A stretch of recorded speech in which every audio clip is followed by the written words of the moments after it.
નમસ્કાર દોસ્તો, સ્વાગત છે આપણું મેઇન્સ પ્રેક્ટિસમાં. તો મારી ને મારા ટીમ વિશેની એક નાનકડી જાણકારી છે આપની ઇન્ફોર્મેશન માટે.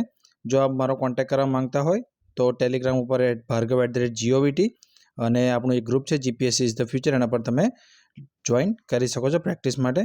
જો આ રીતનું આપણું ટેલિગ્રામ ગ્રુપ છે, એમાં આપણે ડેલી આ રીતે ક્વેશ્ચન મૂકીએ છીએ. તો આજે જે આપણે ક્વેશ્ચન જોવાના છીએ એ છે digital public infrastructure can be useful in different ways. Explain the sentence કે ડિજિટલ પબ્લિક ઇન્ફ્રાસ્ટ્રક્ચર વિવિધ રીતે ઉપયોગી થઈ શકે છે.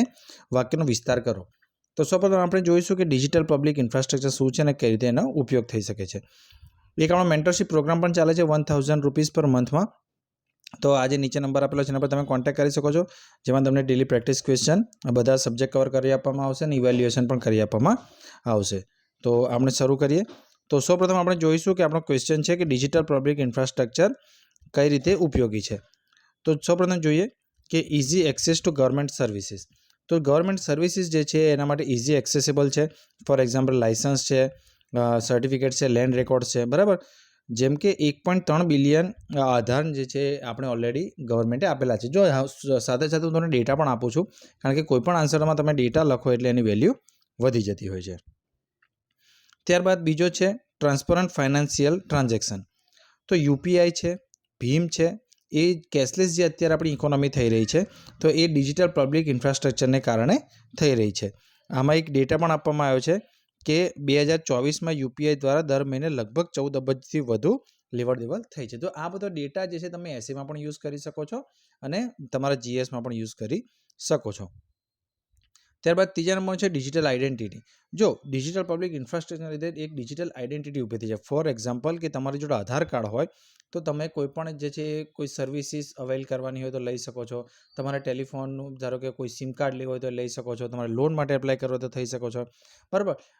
ડીપીટી, ડાયરેક્ટ બેનિફિટ ટ્રાન્સફર, તો એ જે છે તમારું આધાર કાર્ડ એક વખત વેરીફાઈ થઈ જાય બેંક જોડે તો સીધું જે છે તમે સ્કોલરશિપ હોય કે કોઈ ખેડૂત માટેની કોઈ યોજના હોય કે મહિલાઓ માટેની કોઈ યોજના હોય કે બાળકીઓ માટેની કોઈ યોજના હોય તો સીધું જે છે ખાતામાં ટ્રાન્સફર થાય છે. અને એનો એક ડેટા છે કે 2013થી અત્યાર સુધીમાં લગભગ 900 મિલિયનથી વધુ ડીબીટી બેંકમાં જમા થયા છે. ચોથો ડિજિટલ પબ્લિક ઇન્ફ્રાસ્ટ્રક્ચરનો ફાયદો શું છે કે બેટર એજ્યુકેશન અને હેલ્થ કેર. જો એજ્યુકેશનની અંદર શું છે કે એક તો જે છે એ ઓનલાઈન જે છે એજ્યુકેશન માટે એનો ઈ પાઠશાલા કરીને એક પ્રોગ્રામ ગવર્મેન્ટનો ચાલે છે. એ જ રીતે હેલ્થમાં ચાલે છે ઈ સંજીવની. તો ગવર્મેન્ટના પ્રોગ્રામ ખાસ કરીને લખવાના. અને એક ડેટા પણ છે કે 2024 સુધી જે છે ઈ સંજીવનીમાં અત્યાર સુધીમાં લગભગ 15 કરોડ લાભાર્થીઓએ છે એનો લાભ, એટલે દર્દીઓ એનો લાભ લીધો છે ઈ સંજીવનીનો. પાંચમું છે સિટીઝન રાઇટ પ્રોટેક્શન. તો ડિજિટલ રેકોર્ડ મેન્ટેન થતો હોય એને લઈને જે છે એ હંમેશા જે છે રાઇટનું પ્રોટેક્શન થાય છે. ફોર એક્ઝામ્પલ કે ડિજિલોકર, કે ડિજિલોકરમાં જો તમારી વસ્તુ પડે તો તમે ઓનલાઈન ડિજિલોકર ખોલીને તમે કોઈ પણ વસ્તુ બતાવી શકો જે ઓથેન્ટિક માનવામાં આવે છે. તો એને કેરી કરવાનો પણ જે છે એ તમારે પ્રોબ્લેમ રહેતો નથી. છઠ્ઠું છે પોલિસી એન્ડ ડેવલપમેન્ટલ સપોર્ટ, કે data helps in the policy making. જો ડિજિટલ પબ્લિક ઇન્ફ્રાસ્ટ્રક્ચરને લીધે ગવર્મેન્ટ જોડે બહુ બધો ડેટા ભેગો થાય છે, તો એ ડેટાનો ઉપયોગ કરીને ગવર્મેન્ટ પોલિસી બનાવી શકે છે. જે રનિંગ પોલિસી છે એમાં સુધારો કરી શકે છે.